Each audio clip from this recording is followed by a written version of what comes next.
Hi, I'm Sophia Megert and a recent graduate from South Eugene High School. This project, Girls Supporting Girls, is intended to highlight the experiences of youth during the pandemic and as we transition back into some semblance of normalcy. I wanted to create a safe space and comfortable space for girls to engage in discussion with someone their age, me.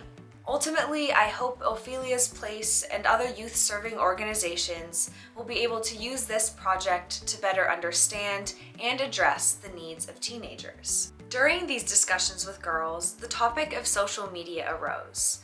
First, I learned about how it impacts teens. I don't know, I saw people doing things that I wish I could do, and it made me kind of sad or kind of feel not as confident in myself.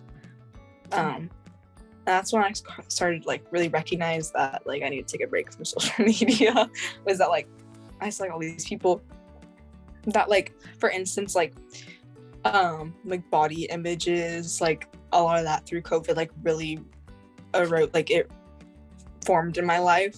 And that's been something that I've been dealing with, but I think it formed because of social media, because I was on TikTok. During the pandemic, I had a lot of screen time because I just wanted to see what was going on with my friends. If you truly think about it, when we were in quarantine, phones was the only way to connect with them, FaceTime, right, or just texting, or just Instagram or anything like that. Mm-hmm. So my screen time definitely went up just from seeing what my friends were doing with their lives. Would you say that it was helpful having social media, to stay in contact with friends, or was it sometimes more detrimental? I think meeting the people was easier online, and then when it came to in person, I was very awkward with them, and I didn't know how to socialize at first. Right. Then, these girls offered great advice about how to manage both the positive and negative aspects of social media. I try not to think of it so deep, or I follow pages that are more positive, hey, take it easy on yourself, kind of those positive, not toxic positive. Right. Because there's a lot of that, which I don't really like.